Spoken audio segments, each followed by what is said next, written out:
Alright guys, Xiaomi recently launched 3 new mid-range contenders. We have the Redmi Note 14, the Note 14 Pro and also the Note 14 Pro Plus 5G. Both the standard and the Pro models comes in 4G and 5G variants, but what we have here are the 4G versions.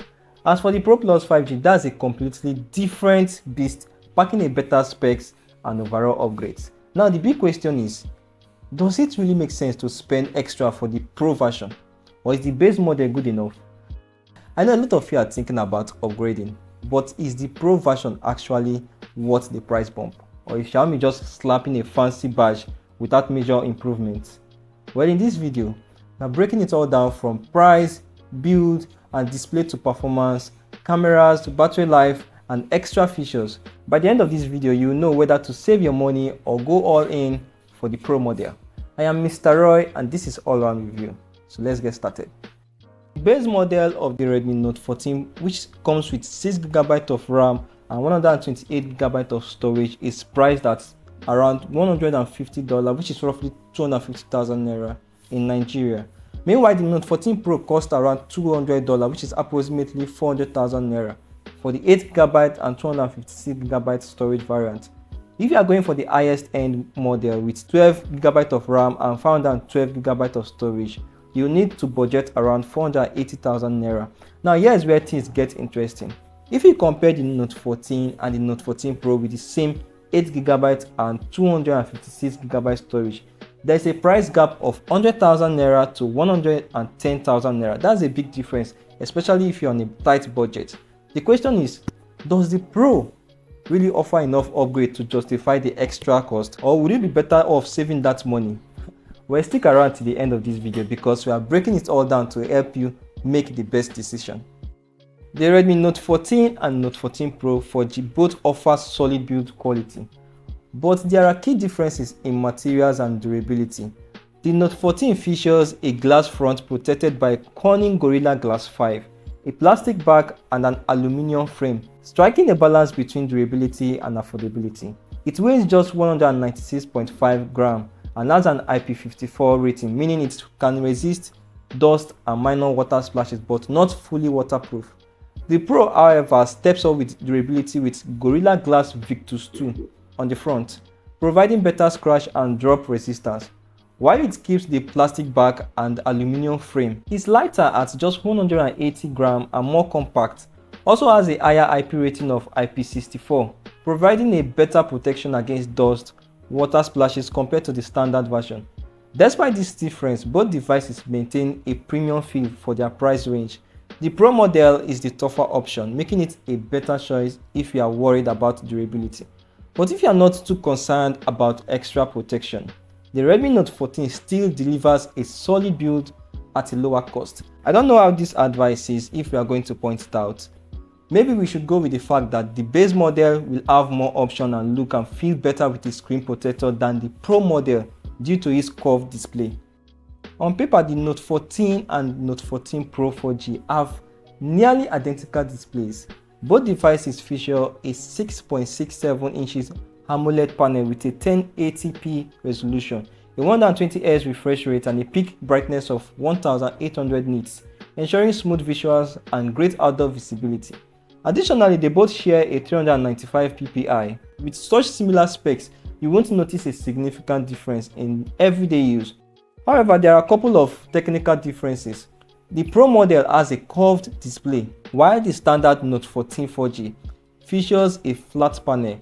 Now, this gives the Pro a slightly higher screen to body ratio, about 88.4% compared to 85.9% on the regular model. But in real world use, it doesn't change much in terms of the viewing experience. Another difference is the color depth. The Note 14 Pro 4G comes with a 10-bit display, while the Note 14 comes with 8-bit display. In theory, this means the Pro version can display more color options and smoother gradients. But in real world use, most people won't notice any difference unless they are professional designers or maybe color enthusiasts. Even when watching high quality 2K videos side by side, the difference is barely noticeable. For movies, social media and gaming, both screens perform almost the same. So if you are considering the Pro version just for a better display, you might want to reconsider. The differences are mostly technical stats rather than real world improvements. and spending an extra 110,000 naira just for a curved display and maybe let me just say 10-bit color depth isn't really worth it unless these features matter to you. Pay close attention to this because it's something that I always emphasize on when buying a smartphone.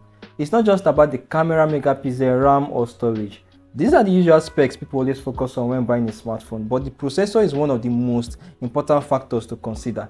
In this case, the Redmi Note 14 4G comes with a Helio G99 Ultra, while the Redmi Note 14 Pro 4G is powered by the Helio G100 Ultra. Now here is the truth. There is practically no significant difference between them that would justify spending extra on the Pro model. When you compare their benchmark scores, they are almost identical. Even when looking at Nano's reviews comparison, the G100 Ultra is only slightly ahead of the G99 Ultra, but that tiny difference doesn't translate to real-world performance. Whether it's speed, graphic rendering or gaming performance, both processors deliver the same experience. They even use the same GPU, the Mali G57, so there is no advantage or superior when it comes to graphics. To put this to the test, I ran a video export test using CapCut on both phones, and as you can see on the screen, they finished at almost the same time. Another test I did was the 3D Mark benchmark test to compare how they perform handling high graphic demanding games, and again, their scores were nearly identical. This confirms that unlike the display comparison where at least some minor differences exist, performance-wise, nothing separates these two phones in a day-to-day usage. So if you are considering the Pro version for better performance, you might want to rethink that decision because you are not getting any real-world speed boost for the extra cash.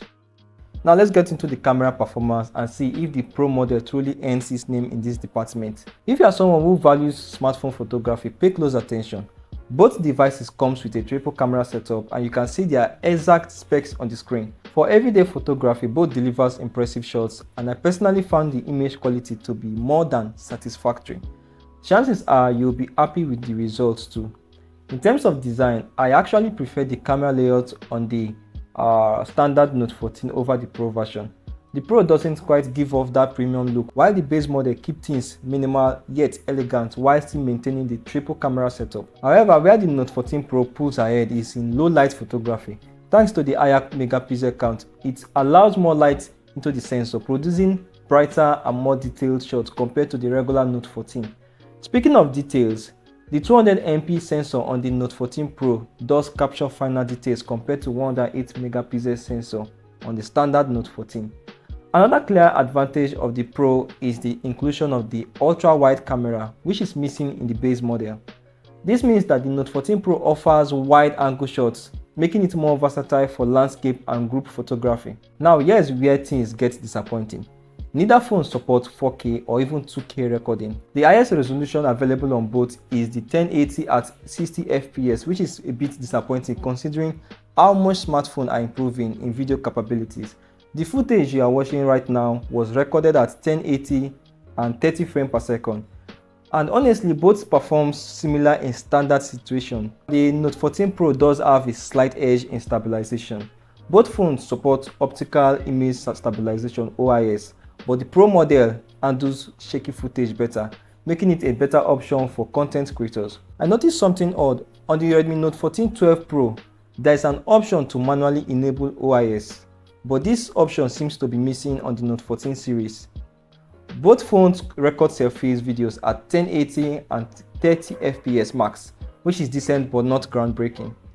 Other camera features remain the same on both devices, including the night mode, portrait mode, slow motion, dual video, time-lapse, long exposure, and Pro mode. But here is something most reviewers don't mention. There is an exclusive feature on the Note 14 Pro's portrait mode called full body mode. This option expands the camera's field of view to capture full-length portrait shots rather than the usual close-up portrait mode. Unfortunately, this feature is not available on the base model. So while the Note 14 Pro does offer some extra camera features, the question remains the same. Are they worth the extra cost? Let's move on and see. When it comes to battery capacity, both the Redmi Note 14 and Note 14 Pro packs a 5500 mAh battery. This means you are getting all-day battery life on both devices, whether you are browsing the web, watching YouTube videos, or even gaming. In my daily usage, both phones lasted a full day with moderate use, including social media, light gaming and content streaming. If you are a heavy gamer or someone who constantly uses mobile data, you might find yourself needing to top up by evening. That said, standby time on both devices are excellent. Where the Note 14 Pro has a slight edge is in charging speed. While both phones support fast charging, the Note 14 Pro model comes with a 45 watts charger, whereas the standard version comes with a 33 watts. To put that into real world test, when I tested the charging speed, I got 0 to 100% in 1 hour 15 minutes for the Pro model and 1 hour 25 minutes for the base model. That's a 10 minutes difference, which honestly isn't a big deal. Both charge fast for everyday use, and unless you are someone who absolutely needs the fastest charging speed possible, this minor difference isn't enough to justify spending extra on the Pro model. Another thing to note is that neither phone supports wireless charging. Xiaomi's battery optimization is solid, and both phones uses battery health management to prevent overcharging and also overheating, ensuring long-term battery usage and durability. So while the Note 14 Pro does have a slightly faster charging speed, both phones will give you similar battery life. The question remains, is a 10 minutes faster charge really worth the extra cost? I'll leave that for you to decide. Now let's talk about something that's becoming a big deal in the smartphone: AI features. Whether we like it or not, AI is now a key part of the smartphone experience. Even in the budget and mid-range categories, the good news is that both the Redmi Note 14 and 14 Pro comes with a solid set of AI-powered tools, so you're not going to miss out on anything major, regardless of which one you choose. For starters, you get Google Gemini, which is Xiaomi's way of integrating AI into everyday tasks. Then we have the Magic Eraser, a tool that lets you remove unwanted objects from photos. This is something that was exclusive to high-end devices. It works surprisingly well on both phones, allowing you to clean up your pictures with just a few taps. Another cool feature is the Magic Sky, which lets you edit the sky in your photos, turning a cloudy day into a beautiful sunset or a starry night. This is great for enthusiasts who like tweaking their pictures without using third-party apps. And of course, we get other AI enhancements like the scene recognition, AI-powered night mode, and smart battery optimization. Both support under-display fingerprint scanner, but I feel the Pro is more faster and responsive. Now here's the key takeaway. You are getting all these AI features on both the Note 14 and the Pro model. If AI tools are something you care about, you don't really need to spend extra on the Pro model. The standard Note 14 gives you same AI experience, meaning you won't feel like you're missing out if you go for the more affordable option. At this point, we have covered everything from the display quality, build and design, processor performance, camera capabilities, charging speeds, and even AI features. Now the big question remains, is the Redmi Note 14 Pro worth the extra money? Sure, the Pro model does offer some advantages. It captures more detailed photos, has better optical stabilization for smoother videos, and charges slightly faster. But when you take a step back and look at the bigger picture, these differences aren't groundbreaking enough to justify spending significantly more, unless of course camera performance is your top priority. If you are someone who heavily relies on photography and videography, then maybe the Pro is worth considering. However, for most users, the standard Redmi Note 14 delivers an excellent experience at a more affordable price. You are still getting a solid display, capable performance, decent cameras, good battery life, and AI features, all without even stretching your budget. Now I'd love to hear from you. Would you rather pay the extra 110,000 naira for the Pro model, or would you rather save your money with the base version? Drop your thoughts in the comments below. As always, if you found this video helpful, make sure to like, share, and subscribe so you don't miss out on more tech content like this. It's Mr. Roy here once again, and this is All Around Review. I'll see you in the next video. Bye for now.